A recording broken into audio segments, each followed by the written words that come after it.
Hello, YouTubers! The new Time Travel Jaime 88. I'm back with another Doctor Who DVD review. We're continuing to celebrating Doctor Who's 50th anniversary. So today, I'm doing another Jon Pertwee adventure. I give you Doctor Who, Invasion of the Dinosaurs. Yes, this is a fantastic story. I really love it. It's alright. It's very underrated.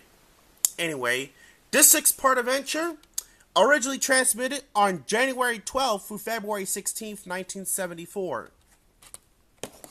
And yes, this is Elizabeth Sladen's second appearances as Sarah Jane Smith. And the second story in season 11. The plot begins, the Doctor and Sarah materialize in TARDIS, arriving in 1970, just after the events in The Time Warrior. And they find out that something is very wrong.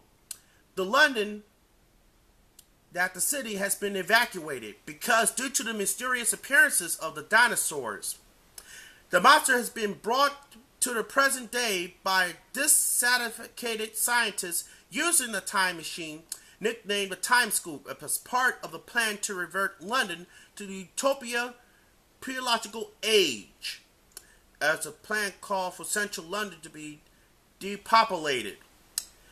The Doctor and Sarah were later arrested by and accusing military soldiers, accusing them of being a looter. They are rescued by unit Brigadier Lethbridge Stewart, who is heading the unit operation. The Doctor learned that the dinosaurs are appearing all over the city, causing havoc. But no one can account for their sudden appearances and disappearance. The Doctor recognized these events as a time-space phenomenon known as time eddy. And it began to suspect that someone has deliberately tampering with time. They are introduced by Sir Charles Grover, an MP who is the minister with special responsibilities, the only member of the government in London, as the Doctor and Sarah settle in Captain Mike Yates' return to leave it absent following his traumatic ordeal in the global chemical. In a hidden laboratory, Professor Whittaker is operating a secret time scoop technology. The dinosaurs are being used to compel authorities to evacuate the city. In efforts to turn out that Whittaker is being aided by delusion, Captain Yates. Yates feels that the Doctor will help them, but Whittaker has him sabotage the device. The Doctor is building a capture a dinosaur, but Whittaker replaced the peaceful Stegosaurus with Tyrannosaurus Rex. Yates intervenes and uses the Doctor's device to knock out the dinosaurs.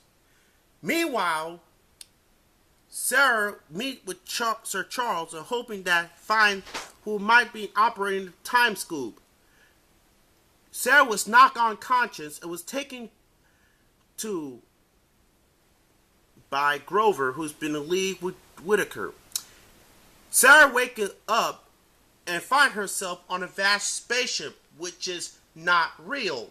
The crew explained that the ship is one of the fleet, each carrying hundreds of people en route on a distant Earth-like planet. The passengers and the crew are all celebrating in a leading figure in a various field, athletes, authors, doctors who support the ecological movement, and what will start a new lives based on the moment's political agenda. Mankind can be again on a new Earth, closer to nature, without overpopulation and pollution of Earth. When Sarah tries to explain that they are still on Earth, they condemn Sarah to be re-educated into thinking the way they do. Meanwhile, the Doctor search in London for energy emission of the time scoop with his new vehicle, the Humanmobile. Beneath the square tube station, he discovered Whittaker's base, but is forced away when a presidial is set upon him. He returned with the Brigadier, but has no sign of the base operating golden age is revealed. Yates, Grover, Whitaker, and Finch and its coordinator, they had empty London, so they choose people on the spacecraft. A dummy ship hidden in the bunker under London will be only people would arrange for the time scoop. However, Finch frames the Doctor as the person who behind the appearances of the dinosaur and has the Brigadier arrested him. The Doctor realized that Yates is a traitor with UNIT. Sergeant Benton lets the Doctor escape, but when he is recaptured, although the Brigadier insists by his authority to take the Doctor to UNIT custody. Meanwhile, Sarah escapes from the bunker. He is apprehended by Finch. Her escape alerts some passengers to the deception. Yates reveals their plans to the Doctor, Benton and Brigadier. Yates is overpowered when Finch tries to stop the Doctor and the Brigadier effort. Benton incapacitates him and struggles. The Doctor and Brigadier confronts Grover and Whitaker just as the dupe environmentalist from the fake ship arrives and the demanded explanation. When the time scoop is activated, the Doctor is unaffected, allow him to sabotage. And he says, what he doing? Here's reversing polarity. And they went back to the past. And he says, I hope he like it. Meanwhile, there's still matters deal with the Brigadier explanation. Mike Yates was placed on extended sick leave and allowed to resign quietly. And as for the General Finch, he will be court-martialed on other charges. The Doctor decides it's time for a holiday and takes Sarah to planet Verona as the episode ends. The perfume flower. This is a fantastic story. Let's take a look. Here's some still pictures by the way. On the DVD features, we have audio commentary by Richard Franklin, Terrence Wilton, designer Richard Morris, and script editor Terrence Diggs, and director Patty Russell, moderated by Toby Haddock. Plus an additional commentary by John Levine for 10 minutes on part 5. People, Power, and Puppetry.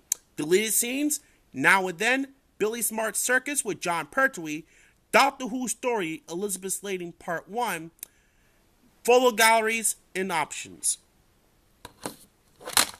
Oops. Here's Disc 1 for Invasion of Dinosaurs, and here's the bonus features. Fantastic story. This 6-part story was originally made in color. Unfortunately, episode 1 has to go. It was originally made in color, but was accidentally erased. Then, in 1983, episode 1 was only survived as 16mm black and white engineering print. But the color videotape for episode 1 is gone.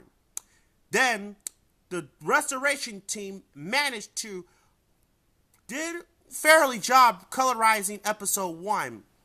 But unfortunately, according to the restoration team website, that only the red and green came out, but the blue signal is missing. So Peter Crocker, the restoration team member, had to manually painting the story. So that this was the best color attempt that was created back in 1974. Man, if this came out again, I wish Babel Color had to colorize the first episode. Oh well.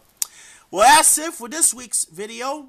And shout out to Melissa Rivera. And to get a shout out in my next week's video, comment down below.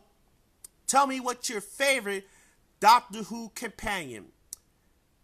Till next time, this is the new Time Travel Jaime 88 saying toodles. Aw, man. Sorry about that. That's Kaylin's line. I'll catch you later next time. Good night.